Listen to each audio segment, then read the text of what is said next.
শীতের মৌসুমে গ্রাম অঞ্চলে বুড়ে বুড়ে সমুদ্র পাড়ে গিয়ে খেজুর গাছ থেকে একেবারে পিওর রস নামিয়ে খাওয়ার মজাটাই অনেকটা আলাদা।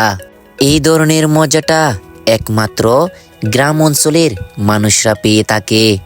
শহরের মানুষরা এরকম মজার আনন্দটা করতে পারে না। অসাধারণ, কিন্তু রসটা কিন্তু অসাধারণ। এই সময়ের মধ্যে যে আমি রস পাইছি এখানে, তা আলহামদুলিল্লাহ খাচ্ছি, ভালোই লাগতেছে। তো ছোট ভাই বলতেছে, ভাই আমার রসটা কেন খাচ্ছেন? তা আমি বলতেছি, তোমার রসটা দিয়ে আমি একটু জাস্ট ট্রাই করে দেখতেছি, প্রয়োজন হলে তোমাকে আমি মাইনিটা দিয়ে দেব। তো শীতের মধ্যে কিন্তু আপনারা ঘরে না, এরকম খেজুর গাছের সাগর পাড়ে এসে খেজুর গাছ থেকে যদি আপনারা সরাসরি যদি খান, তাহলে কিন্তু অনেকটা একটা আপনারা ভালো একটা কিন্তু রস পাবেন, যেটা হচ্ছে একেবারে পিওর। এখানে কোনো ভেজাল নেই, পানি নেই, কোনো কিছু নেই। এটা হচ্ছে একেবারে অথেন্টিক আপনারা বলতে পারেন, সেরকম একটা ফ্লেভার দিছে আমাকে। তা আমি আরেকটু খেয়ে দেখাচ্ছি। ভালোই আলহামদুলিল্লাহ।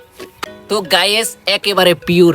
আমার ছোট ভাইয়েরা বসাইছে মালিক যাওয়ার পরে, তারা তাদের চাচারা জেঠারা গাছ নেই, তো সেখান থেকে তারা বলে আবার পরে বসাইছে। তো এখন আমি ওদেরকে বলতেছি, ছোট ভাই আমাকে একটু রস খাওয়াও। তখন তারা কি বলে শুনেন, ছোট ভাই একটু রস খেতে পারবো? দেখেন ওরা কিন্তু অনুমতি দিছে। তো সেই হিসেবে আমি এক চুমুক হইলে খেয়ে আপনাদেরকে দেখাবো। রসটা কিন্তু অনেক ভালো, ভালো না? এটা এখানে কয় লিটার হবে? 4 লিটার। এটা হচ্ছে 4 লিটারই। তো 1 লিটার কত করে বিক্রি করো? 80 টাকা।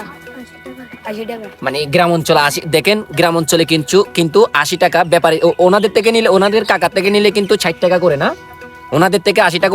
ওনারা কিন্তু অনেক কষ্ট করে, ওই জন্য কিন্তু 80 টাকা। তো আমি কিন্তু এখান থেকে খাবো। এখানে প্রায় কয় লিটার হবে? 2 লিটার। 2 লিটার। দেখেন প্রায় 2 লিটার হবে। তো এই রসটা কিন্তু চাকা হয় নাই, এটা কিন্তু একেবারে মানে দেখেন এখানে পিঁপড়া বসে আছে এবং কি ফানা এখনো রয়ে গেছে। তো রসটা কিন্তু আমি এক চুমুক খাবো। আমাদের কিন্তু এক্সপিরিয়েন্স আছে, আমরা কিন্তু এরকম রস খাই। আপনারা হয়তো বা মুখে নিবেন না, এরকম দেখেন কোয়ালিটি কিরকম, আপনারা হয়তো মুখে নিবেন না, আমরা নেবো, কারণ কি জন্য আমাদের অভ্যাস হয়ে গেছে। তো আমরা ওইখানে খেতে খেতে এইটাই অভ্যাস হয়ে গেছে আর কি। তো একটু খেয়ে দেখি।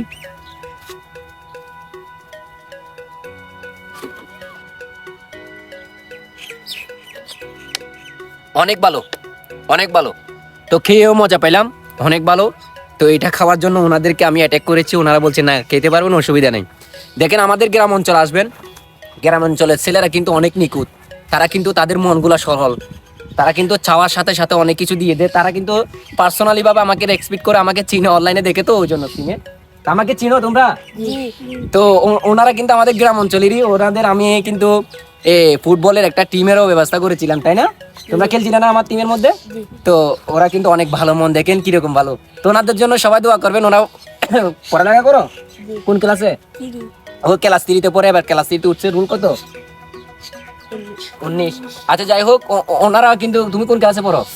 7-এ পড়ে, তুমি 7-এ পড়ে। দেখেন এতটুকু অল্প বয়সে একটা ছেলে কিন্তু 7-এ পড়াটা কিন্তু আমাদের জন্য অনেকটা কিন্তু শুভ একটা কথা। তো ভালোভাবে পড়াশোনা করবা, ঠিক আছে? এগুলা কিন্তু করা খারাপ না, এটা হচ্ছে ফ্যামিলির একটা আর্থিকের একটা, তোমরা কি করে দিচ্ছ, তোমাদের যেমন ধরো এটা করলে তোমরা কি পাবা, তোমরা তোমাদের খরচাটা কিন্তু তোমরা মেনটেন করতে পারবা। দেখেন ছোট বাচ্চারা কিন্তু তাদের বই খাতার ব্যবস্থা কিন্তু তারা রস দিয়ে করে ফেলতেছে। দেখেন এখানে 4 লিটার আছে, মানে কি বুঝেন? এখান থেকে তারা এখান থেকে 500 টাকা ইনকাম আজকে। তো দেখেন ওনারা প্রতিদিন কিন্তু এখান থেকে 500 টাকা ইনকাম করতে পারে। তো তাদের জন্য দোয়া করবেন, আমাদের জন্য দোয়া করবেন, যারা ব্লগ করে তাদের জন্য দোয়া করবেন। আসসালামু আলাইকুম।